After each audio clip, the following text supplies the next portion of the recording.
Heartless Bastards in our studios. Thanks for coming in. This is really great. Thanks for having us. And congratulations on Restless Ones. It's a beautiful, beautiful piece of work. You all should be very proud. Thank you. The Heartless Bastards are Erica, Mark, Jesse, Dave, and Gladstone's finest. You may have to help me with your Kylene? Yeah, you got it. Yeah, very good. So Gladstone, Missouri. That's a stone's throw from here. So it's always nice to see somebody from our neck of the woods. Yeah, it's nice to be back. So it's just going to be a great show tonight. Craig Finn, Heartless Bastards, both at the Record Bar. And Erica, you actually did some backup vocals on Craig's new solo record. I think it's actually on he released an EP recently. Yeah, it's on there. Yeah. So y'all have known each other for a while. You actually had toured at one point with the Hold Steady. Yeah, we toured with the Hold Steady, and then Jesse ended up meeting Craig. He was a session musician on his last solo album, which he recorded in Austin with Mike McCarthy. So, yeah. So, Kylene is new to the band, but the rest of the band, you all have been together since 2008. And the last couple of records have been with this touring band. And my sense is that although you're the songwriter and all of that, that when you take those songs in, it becomes very collaborative in a way that maybe you wouldn't have if you were using studio musicians or ringers. Yeah, I think it's really important that people find their own part within it. I have sort of like a feel I'm going for and things like that, but I just think it's a more enjoyable experience that kind of becomes this thing that we create together, which I think is ultimately, it's just something that's... And it's part of our background. I mean, we grew up being in bands. There's always a primary songwriter, but you're always in a band, and the idea of having a band makes the music better. Yeah, and I think sometimes, there's somebody like Prince that can play everything, but I think trying to do every aspect of it can make it a bit one-dimensional too. I think everybody has something to bring to the table. So it seems like the recording process for this one was a little bit different, and I think that there's, I was trying to figure out just exactly what it was like, because you recorded the album over 10 days. And yet you talked about this session being more open, more spontaneity. And, in some ways, you were still writing lyrics while you were in the studio for this. Is that... So I was just kind of wondering how that sort of compact, while you're spreading out for the spontaneity, those things seem to kind of work against each other in a way. Well, it was spontaneous in the sense that when we recorded Arrow, we did a whole tour on the material before we went in the studio. But we did have some pre-production, and the songs were we knew what we were going to go in and record. But it happened in such a quick process for us that I think when we finished the record, it was almost at the time we were putting one foot in front of the other. And it was kind of hard to see how it was all going to work together as a whole. I remember thinking a lot of the songs, feels are so different and from each other. I wasn't even sure. I was like, are these songs going to fit together on a record? And it worked out, but it's just having a little less time to sort of absorb what we were in the process of making. I thought one of the most interesting things I came across in the research was that, you said that, when you went back and listened to the record after you'd had some distance, a couple months had gone by, you were relieved that you liked it. Yeah, I think, I think sometimes even when I'm working on songs initially, I really take a lot of time to figure out what I really think about it before I bring it into the band. Because there's just a lot of times where I'll write songs and then I work on it the next day and I'm like, I don't like this song, and I throw it out, and I didn't want to, I really want to make sure that what we're presenting to the world, we all believe in, and, because you tour on it for several years sometimes, but yeah, I think there was I think the words, a lot of it too. I mean, I was really struggling to sort of express my thoughts with it, and sometimes I'm like, is that a little too much information? Am I putting myself out there a little too much? I think there's a fine line between being really honest in your vocals and maybe like, there's a vulnerability to it. Yeah. So, Yeah. in that sense, I was like, wasn't sure how I felt about that. We would love to hear some music if we could. Okay, this song's called Gates of Dawn.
It just doesn't get much better than that, does it? That was pretty good. That was I really like that a lot. Of course, we've been playing the album version of that song, "La Gates of Dawn," from the new album from the Heartless Bastards, Restless Ones. They're going to be playing the Record Bar tonight with Craig Finn of the Hold Steady.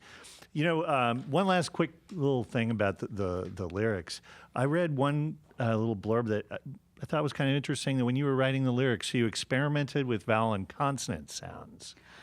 Oh, well, it's not really as much of an experiment as I always get the melodies first, and it just takes me a long time. It's like almost like I get the melody and there's an emotion sort of behind that. So, but actually expressing it in words takes a while to sort of figure out. But there's a cadence to it and everything. So, so when a lot of times I want to go ahead and start working on the songs, I'll bring them into the band with no words. So I just kind of sing a bunch of vowel and consonant sounds and sort of, it's kind of, noises. Practice tapes are pretty hilarious. And so even our not demos, but the scratch vocals on this record have no words. It's just a bunch of gibberish, I would love to hear that, actually, right? I mean, you got to pick out one and put it on the box set someday. You've got to do that. That would YouTube be great. isolated. I was thinking when Sigaros, that band came out, their first several albums, they said they invented their own language, and I was like, God. I would be so much more prolific if I could do that, Well, they say that twins do that. That if you leave two twins alone, they will invent their own language and they will understand each other. And then I forget what the age is, but 5, 6, 7, it just sort of fades and English takes over. Interesting. Yeah. And Maybe, I'm a Gemini. Some people, yeah. Yeah, there you go. We've all learned something here today. So you recorded this on the world's largest pecan farm. Yeah. So 5 studios in this place. I mean, it's Yeah, it was nuts. Ba-dum-bum. Don't forget to tip your wait staff. So, how does that happen? Pecan Farm Recording Studio. We wanted to try a sort of a destination recording, and it's in Texas, so it's 6-hour drive, or It's maybe a little 7.5 hours drive. It's not too far. And I just thought it would kind of give us this experience of, we're just all there together, kind of making this sort of in the moment thing. When we recorded Arrow, we did it locally in Austin, and at the end of the day, you go home and we all do our own thing, or during overdubs or something, maybe we're not all present for everybody's parts. And I thought that it was really nice we're all sort of, kind of hearing everything in the process together. So prior to this album being recorded, y'all had spent 2 years in a van, or whatever, on the road. And then you go in to record the album and you make it a communal experience. And I was thinking, it's like you must still really like these people. Gluttons for punishment. I think at this point we're all just like family. And I think that part of what's made us work together for so long is we know how to give each other space. It's like we definitely spend a lot of time working together. And we have barbecues and things like that here or there in Austin. But I think that, everybody has their moments and they'll go off and have their introverted moments. And everybody kind of lets them have that. So it's, But 2,300 acres of pecan trees, they can wander off. Get picked up by Border Patrol. Yeah. So, one of the things I also thought was really interesting is that you have, in the past, even in other records, you've been inspired by, different artists and their sound and their approach, and you've tried to find ways to use that inspiration in your songs. And, I really kind of get the Byrds thing, and the Syd Barrett and Pink Floyd thing I kind of get. But the one that surprised me was Kool and the Gang. Oh, yeah. That song, Summertime Madness. Yeah. That instrumental. It's kind of this spacey, summertime. I just it felt like it was this feel of driving on the California coast in a convertible or something. I don't know. It's vibe. But, that song's an instrumental. And when I first wrote this song, I was thinking of an R&B, like a soul song. And just as that kind of developed, that sort of thought of Summertime Madness came in. So speaking of inspirations, I know that you really saw yourself as a singer from a really young age, and you have such a distinctive vocal style. And I'm sure some of that is just, what you were born with. But you had to take influences. Who have you loved? I have so many that I feel like in a lot of ways I'm like emulating so many that it's kind of ended up finding my own voice within that. But some of them, let's see, from the Stones to Neil Young. I love Hope Sandoval from Mazzy Star's voice. Iggy Pop, and wow, I could really go on. I read an interview. Jesus and Mary Chain. I read an interview with you that you did one time where you invoked Mahalia Jackson. She was a big inspiration to me. As a kid, we had this Christmas compilation, and there was this. She had a song on there, "Go Tell It on the Mountain." Yeah. And I love that song so much. It's more a religious song than just a Christmas song, too. I felt like it's. I just love that song so much, and I would play it year round. I'm sure the family loved that. I sort of ganked that Christmas compilation and kept it in my room year round. Yeah. But yeah, I love her voice so much. Yeah. Well, we love your voice. Thank you. We would love to hear some more music. Oh, okay. This song's called "The Fool," which is the one with the Kool and the Gang reference. Although I think the electrified version might be a little bit more apparent, possibly.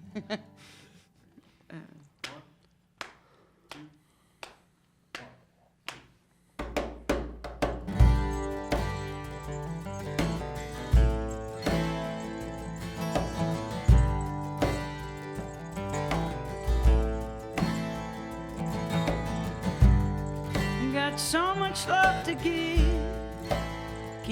in my life. I need someone to hold me, someone to hold me tight. Wanna feel the warmth of your skin, not speed and time. Wanna feel the warmth of your soul to open up my mind. Oh,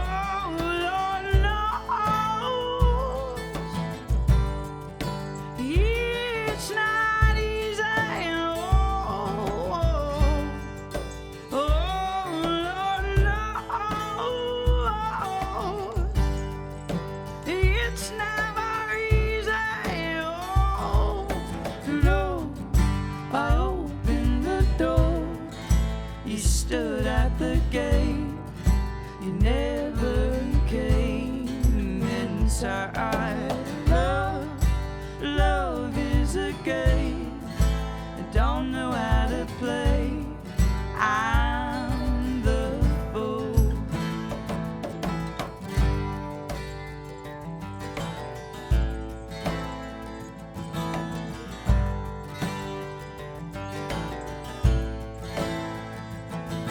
And I need some shelter for the soaking on my sleeve. I'm an open wound, you took a part of me. Oh, Lord knows it's not easy. Lord knows it's never easy. No,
That was absolutely great. You know, you. I really, Heartless Bastards in our studio, of course, the band that it picks up old Tom Petty band names. You know, I just think it's like the stripped down thing is so lovely. Well, thank you. And interestingly, after you do the gig tonight with Craig Finn over at the Record Bar, you go down to Texas, you got another date. And then the next thing after that is the Newport Folk Festival, which is the 50th anniversary of Bob Dylan going electric. And I'm sure that that's going to, like, everybody's going to talk about that the whole time, right? I mean, do you have any plans? Are you going to do acoustic? Are you going to do electric? Do you know what you're going to do? I mean, I've thought about it, and I thought about maybe doing a Dylan song for the set. I haven't quite figured it out yet. Yeah, we've been things on tour have been kind of hectic. We haven't worked it out yet. And then part of me is like, I wonder if everybody's gonna do that. Right. And then and I was like, maybe we should just do what we do best Yeah. and do, which is be ourselves. This is going to sound entirely naive because you know it wouldn't work. But how funny would it be if you just called up his management and got him to walk on and just stay in the background and play acoustic guitar for one song and walk off? Oh amazing. wow! Yeah, That'd be amazing. Yes, dream please. come true. You know, I'm not even sure that he's a human being anymore. You hear about bands that just like have waited their entire lives to meet him. They go out on tour with him. They never see him. You know, they never get Very to say a elusive, word. yeah. So I have to ask, and I don't know if it's going to be the next single or whatever, but y'all just did a video for Highline. And it's quite unusual. I don't even know where to begin to talk about it. Well, I mean, I feel like the song is sort of, what is it? I guess I would say maybe an alt country song. I don't know. It's a rock and roll meets maybe Fleetwood Mac-ish vibe. I'm not really Feels sure. like L.A. late 70s or something to me. But we just, when we were recording the album, we were talking about how funny it would be to do like a video that sort of completely contrasts Incongruous. this. Yeah, so we were like, oh, maybe we could do like an old school hip hop video for this song, or like that we did goth, or like sort of goth metal, or and we did a country western. And since all of those Vibe. were good ideas, Yeah, and then we were like, Bushwick Bill lives in town. We were like, we should see if Bushwick Bill will be our manager in the video, and He knocked it out of the park. yeah, and it was so much fun to make. And I think it was just the idea was not taking ourselves too seriously. You know, it's like, yeah, we were just being really silly. We had a great time making it. well, you know, it is kind of ironic because, you know, while you're not gangsters, you're not, you're not goth, and you're not really a country band. You are a lot of different things. You take and absorb different influences. I think it's got to have been cathartic to play so far out on the limb to those different genres when you were making that video, right? Yeah, absolutely. And plus, I mean, I think we went into it. The biggest idea was like, who wants to see another video of like 4 people jumping around with guitars that aren't plugged into anything in front of a green screen? Like we've seen it a million times. Like, let's just do something fun. It's fun to get into characters. On the last album, we did a video where we were Wizard of Oz. It's just, yeah, keeps things interesting. Well, I'll tell you, it's a lot of fun. And again, the name of the song is Highline, and high is just spelled H-I, so H-I line. And you can find that online pretty easily. In the studio with the Heartless Bastards playing tonight at the Record Bar, Craig Finn of the Hold Steady opens. We'd love to hear another song. So we're actually going to play Highline, which is written about the Montana Highline. It's based on, or we did a film score for a movie called Winter in the Blood, which you can watch on Netflix now. And this was on the score. We decided to do a different version for the new album. So yeah, check it out on Netflix or some other outlet.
Without you here, here in my life, it hurts like all night.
Oh, sometimes so hard to be home without you here, here in my life.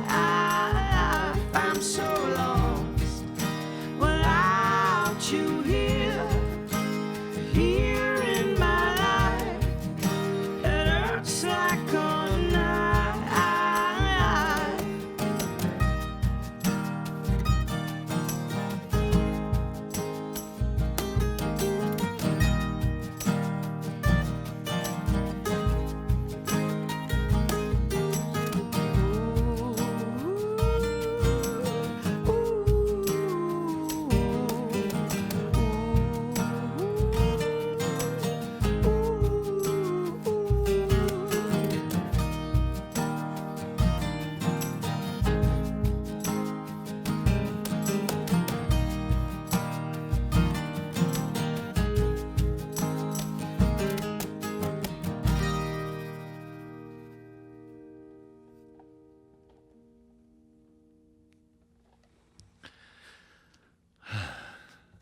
I'm so sad it's over. The Heartless Bastards in the studio here at the Bridge. And, you know, what I was thinking about during that last song is that when you go to the record bar tonight, Heartless Bastards, along with Craig Finn at the record bar, you're going to hear probably all of these songs, but completely different. I mean, the way that they're played is going to be completely different. You all rock.